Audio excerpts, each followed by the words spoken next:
Hello, my name's Denise Williams, and this is. And my name's Jane Hinge. I'm a middle leader and I teach history.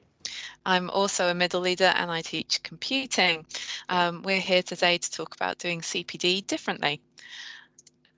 So, what does learning mean to you, Jane? Well, learning means to me that we should have a greater understanding of the topic that we're studying. What I have been reading is the definitions of learning. So when we go back to 1988 and we're thinking about long-term and short-term memory, that I understand.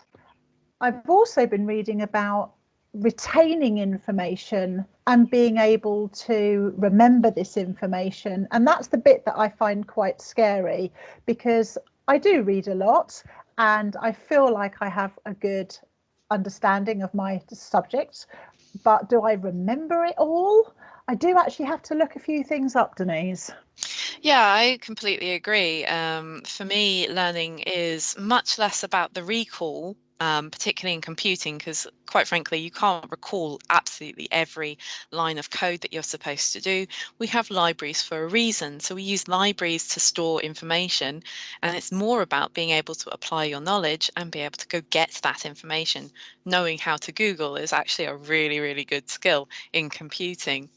So when we're thinking about learning, it's not just about that recall. I recognize that recently it's been a lot about that recall, but it's about the retention and then the redeployment of skills, as you've seen from my there on page 15, that idea that actually being able to apply your knowledge is also just as important. So what does this mean in terms of CPD? I don't know about you, but I've experienced quite a number of fads over the last couple of years where it's been, this is a really good thing. We're going to use it. We're going to apply it right across the board. Absolutely everyone has to do it. So what have you found out about that, Jane? Well, you're right. So, with this idea of having to remember everything, we've had all sorts of different ideas. We've had different 5 in 5 starters. We've had different tricks, quizzes. How have these how have these students rather going to retain everything? A panic to try and remember. And I'm not sure that long-term memory is really about that. I think long-term memory is really about a deeper understanding. And I agree, it's about being able to apply it. One of the articles that I've read by Sam Hall, he was talking about knowledge organisers and why suddenly they've become so trendy. And he's been brave enough, if that's the right word, he's been brave enough to actually question them. And he's called them a failed revolution, purely because we weren't really getting to grips with their with the method and what to do with them. I, for one, wasn't really going to spend time producing something that was going to stick on my classroom wall. Maybe I didn't know what I was supposed to be doing with it. How about you? I certainly found that as well. I mean, I personally find knowledge organisers okay if you are looking at things like a set of information or a timeline. Perhaps you're looking at a character profile. But for my own subject, where a lot of it is actually quite procedurally based, quite skill based, sometimes it's quite difficult to condense that down into a knowledge organizer which is effective and useful. And I also find actually they're a bit of a time-saving device. I'd much rather the children put together the connections themselves rather than be handed this dinner tray sized thing, which they may not necessarily engage with. Mm.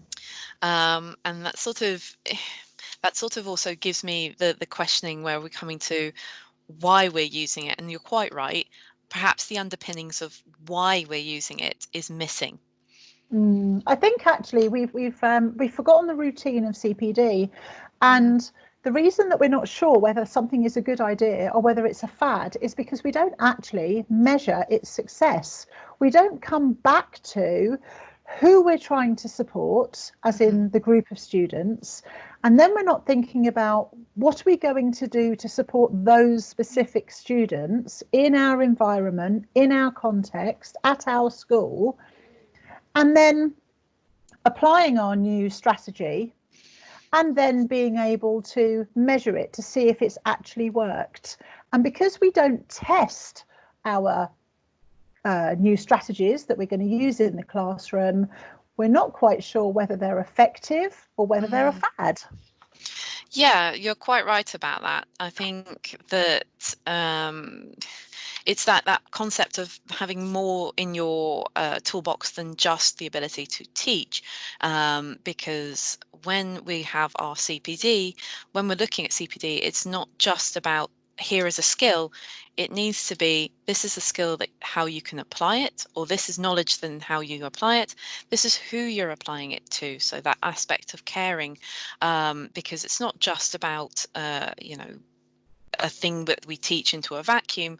There are a group of children who are most likely sat in front of you, probably experiencing this either for the first time or have experienced it in different formats and need to be able to understand it. There is that analyst aspect of it as well, because it's not just about doing the thing, it is about recording whether or not the results work or not. And I think we come on to that a little bit later. But as we say here, it's not just supporting learning, not just teaching it. It's about having that library of literature accessible to staff, making use of that library, linking it to CPD, providing summaries of books, for articles, videos and blogs, and then also making sure that there's a wide range of articles available in different formats, because who has time to read all of the books when Absolutely. school starts? So I'd yeah. actually like to see a little bit more referencing. So I tend to kind of dive into different websites, and I end up becoming sidetracked, and I find and I forget to go back to these websites that are so good. And what I'd actually like is when we go into a CPD session and we start planning we start exploring who we want to address, who you know, whose education we want to change or tweak, and what methods we're going to use. I would like it to be much more explicit where this research is coming from. And I've recently come back to the Education Endowment Education Foundation website and rediscovered their guidance reports. And we were talking earlier, weren't we, about Yep. the reports and how they collate lots of research information, what a valuable source they are. And we should, as middle leaders, when we're discussing training, we should make direct and explicit reference to the books or the articles or the reports that we actually want to make use of in our, you know, pushing towards improving and developing teaching. Yes, I quite agree, and that push will help to develop us as reflective practitioners. So as we've said, we're not getting it quite right. What can we do? Now, we've talked about the idea of reframing CPD. It takes time. Asking questions, the external observer versus customer feedback. We're going to look at how to shape a curriculum that looks at the bigger picture, and also growing a culture of informal CPD within the school team itself. And as you've mentioned, the Education Endowment Foundation, the link is at the bottom of this presentation. We will be publishing this PowerPoint, so you're able to click on the links yourself. But let's take a look at what we could start doing. One of the things that Jane and I have talked about is this concept of different types of CPD, because CPD is quite often framed as after school or perhaps a whole day thing, and we always make that joke at the start of term how we sit in the hall for 1 hour and have someone talk at us. But having different types of CPD might be useful to reframe CPD for different people. For instance, having procedural CPD that's based on routine, systems and use, bringing consistency to the whole organisation. So this would be things like behaviour management systems, emergency procedures, or school policy. And the concept of having developmental CPD, this CPD that is evidence-based, updating pedagogical knowledge, using data to identify problems and evaluate. Do you want to talk more about that one, Jane? Yeah, this is something that needs to be embedded within our everyday lives. This isn't something that really happens for an hour after school as an add-on within the school calendar. This CPD is something where we're trying to identify problems. So as middle leaders, we would come into a meeting and we would say, I think these are the problems that we're facing, or that the students are facing at the moment. So they could be a literacy problem, numeracy you were talking about with computing. There could be behavioural issues, whatever it is that the middle leaders actually bring to the table as their problems. And then, of course, we then have to plan. What are we going to do to solve these problems? How long are we going to take? When and how are we going to train our staff? And then we've got to think about how we're going to measure the success. Yeah. So when we go back as middle leaders to our departments and we have that department time, we've all gone back to our departments with the same problem that we want to solve. Within our department, so within humanities, I would then say, right, okay, team, how are we going to develop the literacy skills within our year sevens, because they're the ones that we want to work on at the moment. What are we going to do for the next month in order to make them better readers? So we're now all going to learn how to teach reading in a better way. That's something that I've not encountered in CPD. I don't have a training on how to teach students to read, because previously that was always in early years, or it was in primary school. And I don't think it was really a secondary domain, where I think now it's becoming that way. So that would be something that we then do in our everyday teaching within the classroom. And then we have to measure it. But of course, that was another problem. How do we measure whether something's been successful or not? And using this triage of problems, where we're looking at the different problems and using our CPD time to target those problems, and then developing staff further to support it, is quite important. As you say, how do we measure? So one thing Jane and I have talked about in terms of measuring success is, yes, test results. Test results are one method of measuring success, but actually using our student voice, because ultimately, what are we doing this for? We're doing it for the students, to enable them to feel that they can tackle problems and actually be able to complete those tests. Not that they have one bad day and it has an impact on the rest of their lives. So how do we protect them from that? We protect them by making them more confident, and it is a metric that we can use to gain that direct feedback. So this is something that I've experienced myself when I've used student voice to get direct feedback about my own teaching practice within my classroom. It has allowed me to open a dialogue where I can review the students' feedback and then use it as a base for my own coaching or mentoring that I'm experiencing. And it has been incredibly useful. It's been eye-opening sometimes to have that student voice, because actually the children will pick up on things that I am not even considering when I'm teaching.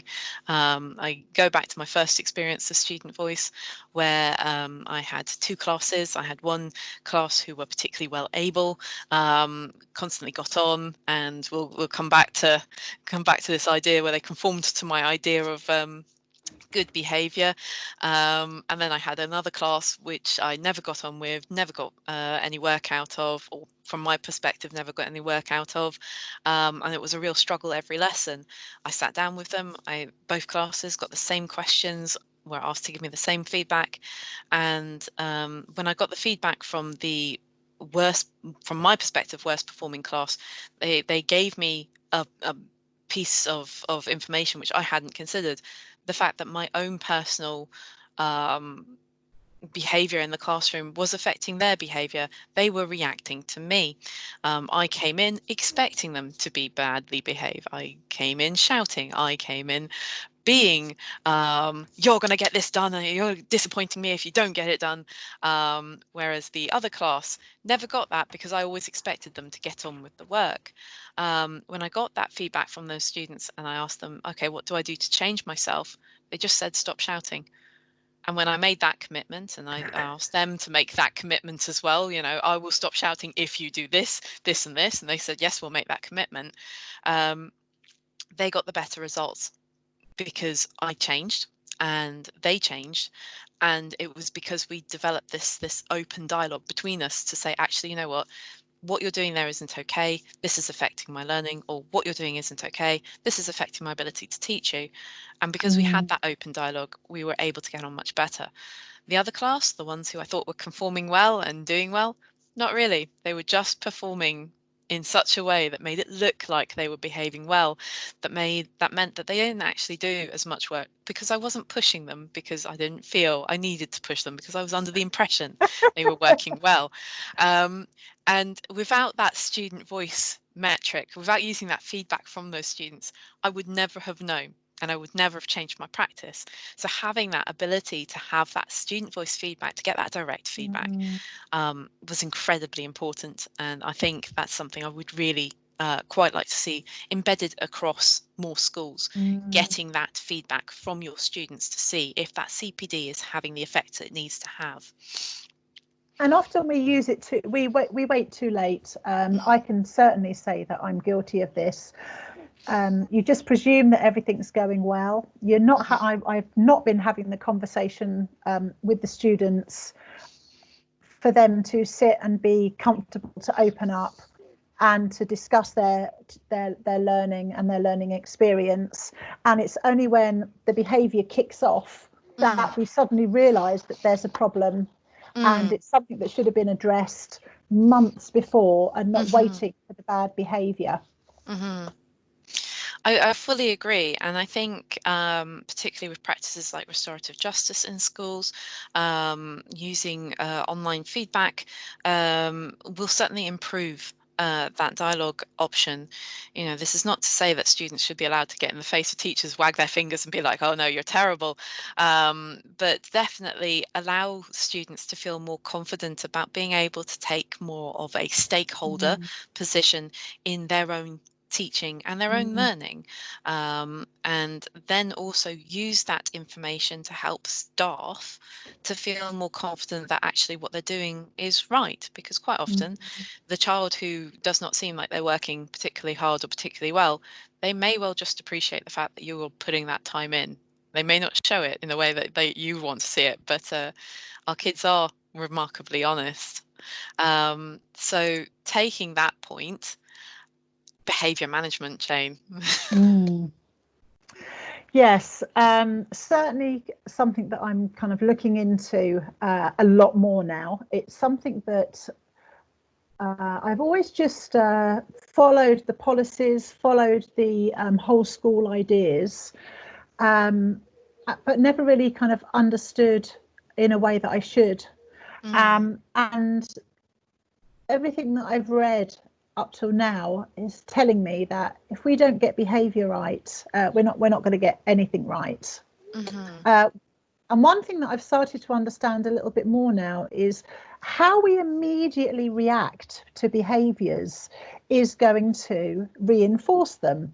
So if I react in the same way to every student, I'm not necessarily going to reach every student by doing that. Now, we all know what the basic behaviour management tricks are in the classroom. The look, the standing near, the proximity. We've kind of all taught how to do those real basic things. But when things start to go wrong in a big way, that's when we start to realise that we don't know enough. And I'm actually wondering if this should be a bigger consideration on the list of CPD, probably not for all schools, certainly not for all schools, but for many schools. I think it should be much more considered. One person that really opened my eyes to see things very differently was Kat Stern. in a recent CPD learning day that happened on the 3rd of July. And she made me actually realise that students' experiences outside of school and where they come from and backgrounds can actually create a behaviour that a red card, a yellow card, a detention is just not going to cut. It's just not the way forward.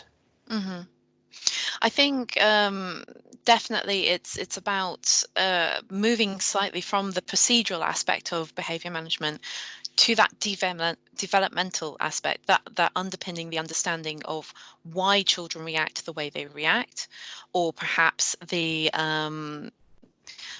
psychology of why children do what they do, because behavior ultimately is a response. It's a response to something. Now that understanding that response will help to understand how to tackle that particular behavior.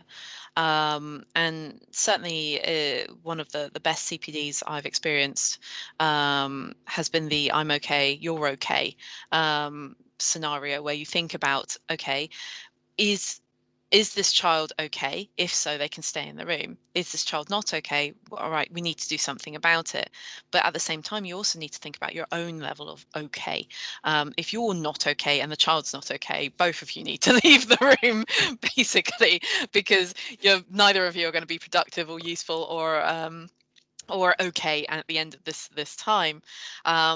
And it's about understanding your own mental health and your own mental well-being, and your own emotional resilience as well, because your reactions will dictate what happens in your classroom as well. So knowing that the children can get a rise out of you from a particular behavior will lead to that repeated behavior. I really wanted to sort of delve into this point that you've made on our second bullet point here. The behaviour policies are generic, so everyone knows the expectations of good behaviour. How do we reinforce that good behaviour is the next question. I love the thing where we had it throughout the school, and it was about expectations of noise level within the classroom, and it was no talk, low talk, different levels of talk, and we actually physically taught that to the students, and it worked really well. Yeah, that was a DiPardo CPD that I received, and it was just because it was so well explained, that concept of why we need to manage the levels of talk, what kind of talk is good or bad, and really understanding how to explain it to the children as well as explaining it to staff meant that we could be consistent and have that language of good behavior when it comes to communication.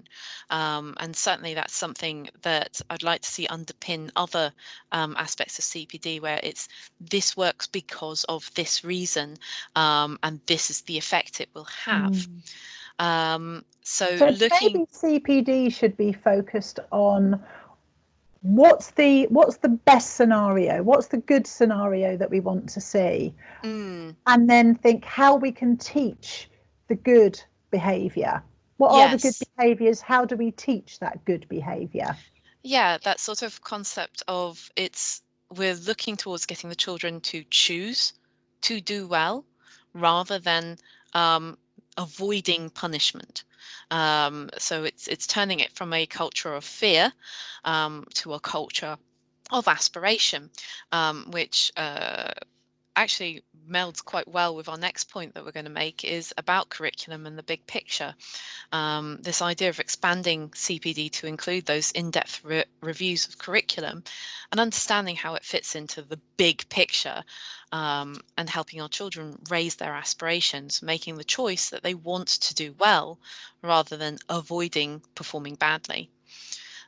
So we've read some about this curriculum and the big picture. What did you find out recently, Jane? I've really enjoyed thinking about the curriculum as a whole, and to be reminded actually to go back to the national curriculum. And the national curriculum is it's a countrywide aspiration. What do we want our children to be able to do? We want them to be able to be literate, to engage with skills that's going to help them in the wider world, to enable them to get jobs. That's basically the big view, and that is the national curriculum. That's what all schools should be striving to do. And then, of course, we're looking at the curriculum,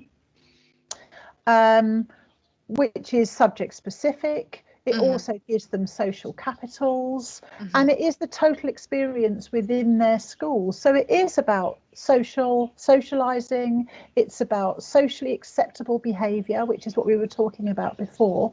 And then, of course, you come down to the nitty-gritty program of study, which is the specific day-to-day content. And this is where we need to be very aware of who we have in front of us.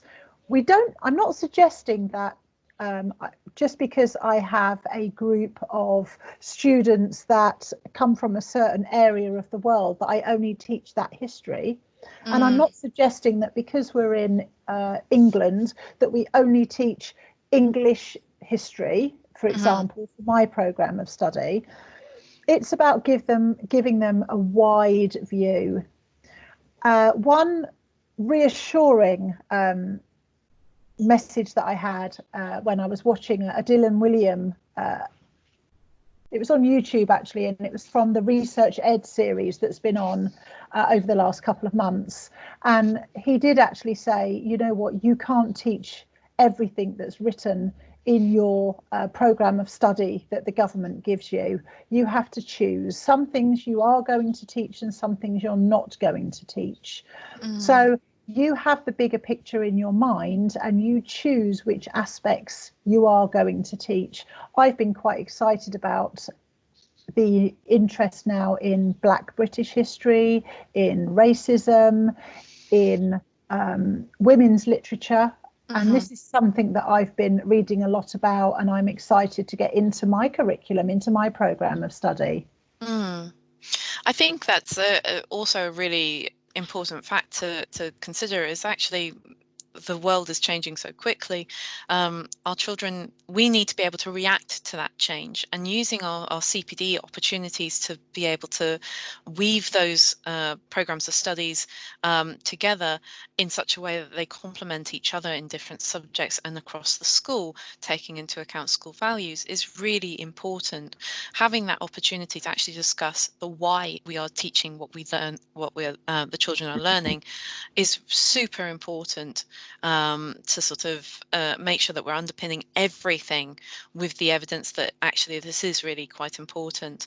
So, for example, in computing, I may make the choice actually it's e-safety or it's databases. Well, actually, in most cases, most children probably won't engage with building their own database. They'll probably use a program to do that. But e-safety for them is incredibly important and ever changing. You know, there are aspects of online safety which have changed radically from the times of, well, never tell anyone your password, to now where it's just like, when you are downloading an app, please make sure that you read and change these settings. You know, it's ever so specific and ever changing. So having that opportunity to really sit down and think, the children need to know this. What do I teach them, and what do I teach them well? One way I've been approaching my curriculum planning differently is I've been thinking about the rationale and doing exactly that. So I have a unit of a topic, I just call them units, and we might have about 6 units through the year for a year group. And I make myself write a rationale now. Why am I teaching this? Yes. What's it relevant to? What's it going to help them to understand? And I don't think that I used to plan in that way a few years ago. So I was reading Mary Myatt's book. I was reading Deborah Kidd's book, and they've really helped me plan my curriculum with a different mindset. Yeah, I definitely think that's an important thing, is being able to read that a little bit widely about why we are teaching. So the Deborah Kidd book, Curriculum of Hope, really, really has helped me quite a Yeah, lot. I know she comes from a humanities kind of background, but actually thinking about the how and the why and what impact it has on the citizenship of our children for computing, particularly in this particular period of time, this time period where actually our children are engaging more than ever with online learning and those platforms that enable them to engage. Thinking about the why we do this and how we do this is incredibly important. So we're moving from talking about the curriculum and why we do things in the curriculum to talking about that CPD and how we can engage with investing staff with it. Because as we've talked about, CPD can be used to inspire, CPD can be used to engage, but CPD also needs to be embedded. So it needs planned. to be Yeah. something that really, really hits home for all staff. Um, one thing Jane and I have really worked on with our own CPD has been looking at staff buy-in. Certainly with me, it's quite difficult to get computing teachers to engage in a CPD which isn't directly affecting the computer, but it's important to me that you understand the hows and whys of how we teach. So getting that staff buy-in, finding those opportunities for informal or homegrown CPD, encouraging social gathering points for staff where staff can discuss their teaching, because that's one thing I don't think I certainly have enough of an opportunity, which is to talk about my teaching with a group of similar professionals in a way which isn't sort of, well, I'm terrible at this or I'm terrible at that. It's more about being, oh, I tried this, it didn't work. Any ideas about why it didn't work? You've mentioned calendared CPD, and I think including a wide range of CPD styles like carousel, sharing good practice, has it worked, that going back and looking at what effect the CPD has had is Mm. quite important. I think Which, if we don't measure and mm, evaluate the impact that our teaching practice has on the students, mhm. then we see it as a throwaway. And then, of course, you think, is it a gimmick? Is it a fad? Yeah, and having that opportunity to measure the use of student feedback, the use of test results, or even anecdotal evidence from staff themselves. Well, what effect did it have on your teaching? What do you think Mm. it's done? How has it worked?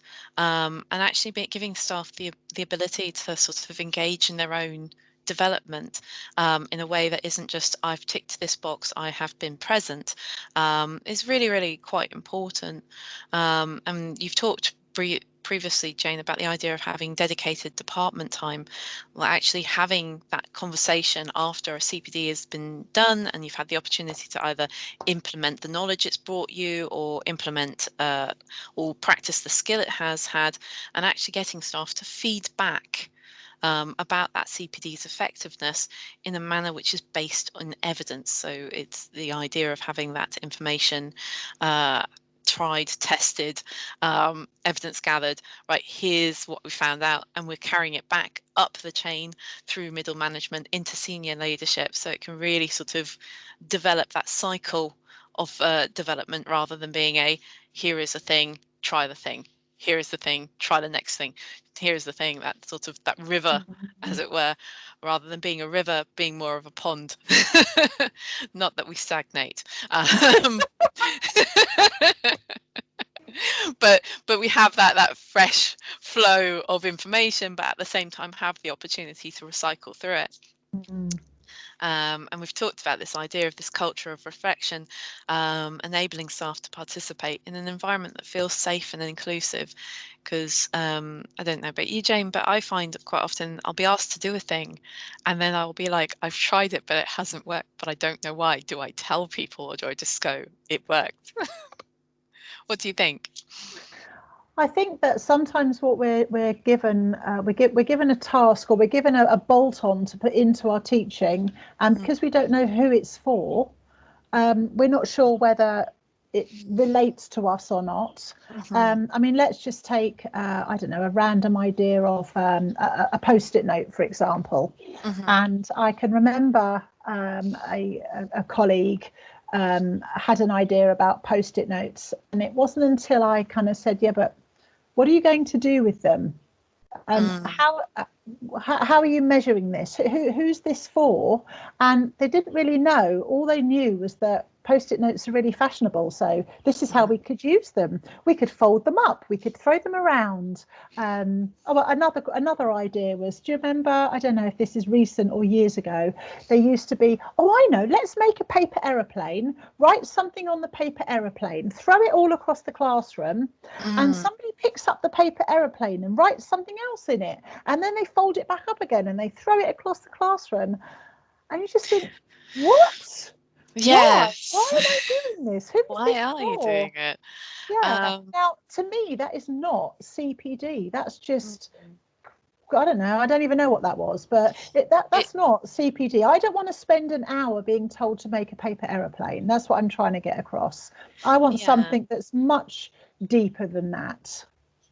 I mean, that's not to sort of drop any new idea out of the way, but it's about why you're doing it, because you'd see engagement perhaps from students with a paper airplane because they're Yeah. engaged with the idea of being able to throw paper around sanctified within your classroom.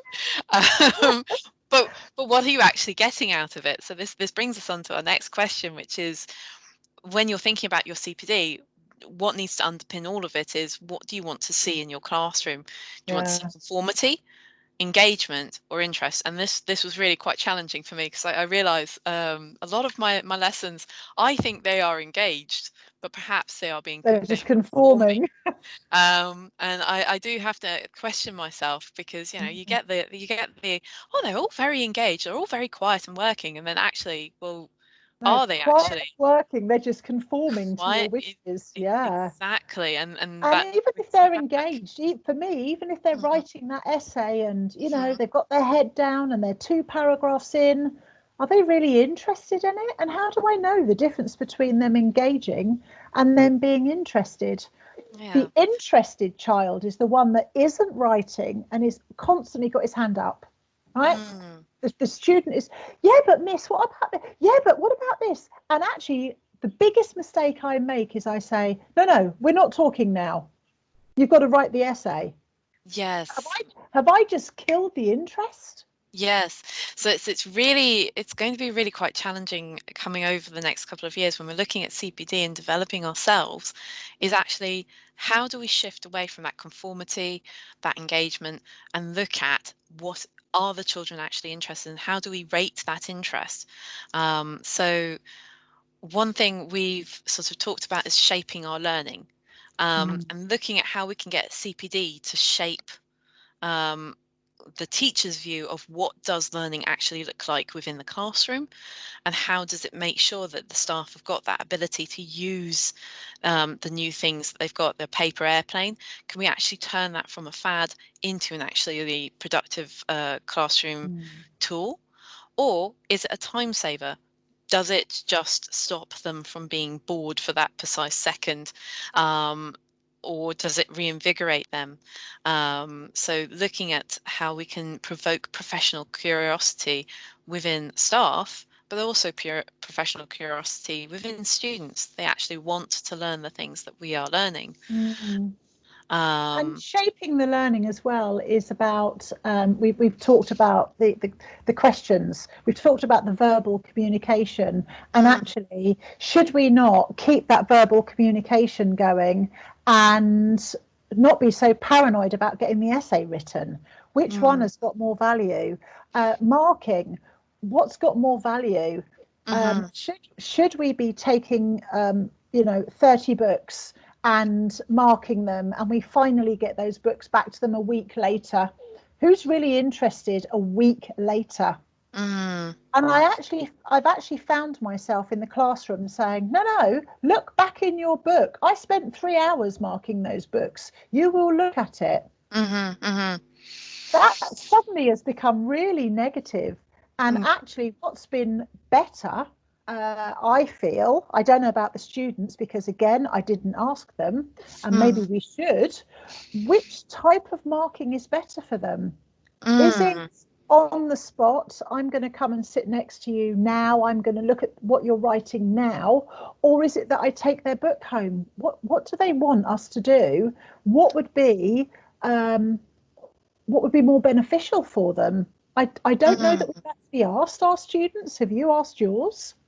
I've asked mine a couple of times, and quite often I get is the verbal feedback I give is better than any written feedback I've given, because inevitably written feedback takes me a long time, particularly when I'm trying to do it on a computer and trying to shift myself to a paperless society. And that's an experimentation that I'd like to engage with, but quite often I find myself limited because I'll ask myself, well, what if an external observer comes in?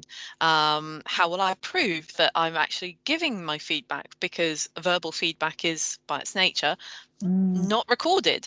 But for And isn't that a problem now? We've almost been culturally shaped that our CPD is because of external observers, because of outside agencies who are going to come and give a judgment on us. yes, That's why we go to CPD. And I must admit, in my years of teaching now, that the minute I hear, oh, now then, the new framework for Ofsted says, I just switch off. I can't help it. That I don't go to work.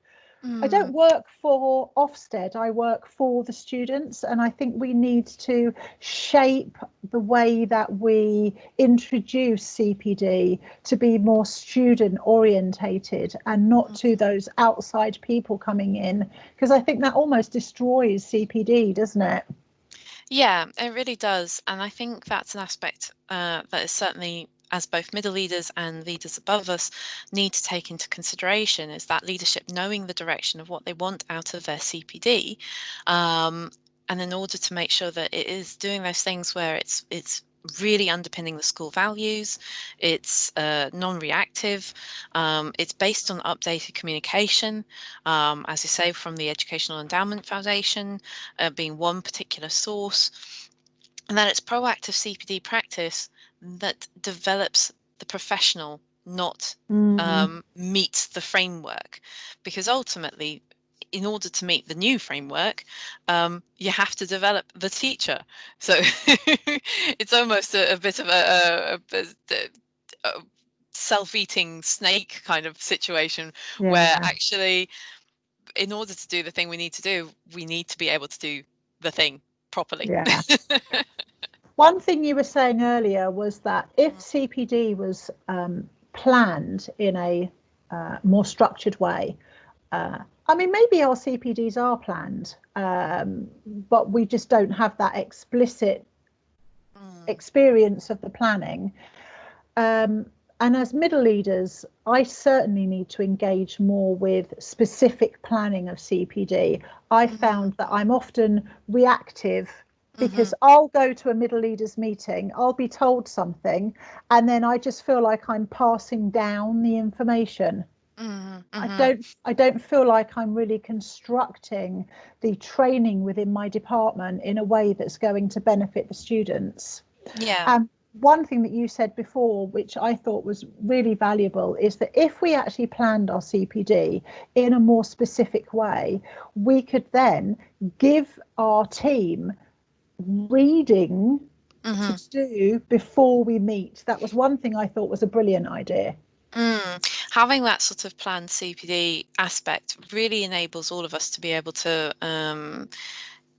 be consistent in our approach, but also give staff a time to process the information that they're being given.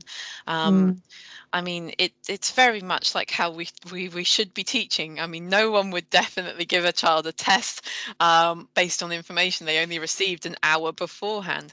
So looking for those opportunities to sort of embed the knowledge, to develop their understanding of it, perhaps even form their own opinions on it, whether it would work for them or not, and then bringing that into the cycle of meetings, CPD meetings, would really, really help. Absolutely. Okay. And go on. Yep, I was going to say, so we're looking at that leadership, and looking at how we can bring that together with the concept of coaching and line management meetings, and enabling staff to sort of develop that cycle of being able to talk to someone about their professional practice. Yeah, I found that line management meetings, when they're regular, have been absolutely invaluable. Mm, What I would also like to be able to do is to think about how, especially from a middle leader point of view and between middle leaders, that mm-hmm, there's a little bit more coaching time for us to mm, actually sit down together. Rather than snatching it in our break time that we often do, mm-hmm. but actually have time. And in fact, even just doing this video has made us coaching partners in a way. Yes. It's been really useful, having the opportunity to have another professional where you can talk about these concepts and also have the opportunity to tease out that information from each other. I think that if I had more training within mentoring and coaching, because obviously they're two separate things, they're two distinct things, but having more training in both aspects would enable me to be a more reflective practitioner. I think that being able to mentor staff who are in my department in a way that supports them based on their experience level, of course, because obviously for a more novice teacher, you don't really want to be in a coaching situation, you want to be more in the mentoring situation. Whereas with a more experienced member of staff, perhaps someone who's been with you for 4 or 5 years, perhaps you want to shift more into the coaching aspect to really tease out their knowledge and tease out their understanding of what they are doing. Does that make sense, Jane? Yeah, absolutely. And I found actually that by sharing reading, Hmm. that's been really valuable. We between us, we decided that we were going to read certain books, and we Hmm. read them. We both read the same books, and so Hmm. therefore we were able to have this conversation about the ideas and which ideas we felt would really benefit us in our environment, and Hmm. that's been really important. So when we go on to sharing the books that we read, I think that is definitely a way forward for CPD. Yes, I think one of the aspects of preparing for this video, for me, has been the opportunity to really think about why I'm doing the things I'm doing and what research supports it. And I think also it's really made me think how to share this knowledge. So let's start with our book recommendations. These are some of the books that have shaped our thinking so far. Jane and I have pretty much read absolutely all of these, um, and they've had. You'll notice some of them aren't exactly specific to departments. Some of them are about pupil behaviour. Some of them are about subject specific, such as how to be an outstanding history teacher, and also you've got some which aren't to do with schools at all, but joy of work really does help to sort of help you to understand how to enjoy yourself a bit more at work, which is a key part of teaching. And I think one thing Jane and I really want to get out of this video is actually we keep the conversation going. Jane, you got this fantastic tweet. Yes, it was so nice to be able to listen to somebody talking about our video and saying how it's going to change the way that they think about doing CPD. Mm, I've also kind of reached out to a couple of authors of the books that I'm reading and just said thank you so much to them because they do reshape the way that we do things. mm. So yeah, absolutely. Let's keep the conversation going. Yep. So at the bottom of this slide, you can see both mine and Jane's Twitter handles. You can also email me. I'm sure I can pass it on to Jane. But we would really love to keep the conversation going. And that's it, I think. Yeah, Uh, thank you very much. Thank you so much for listening.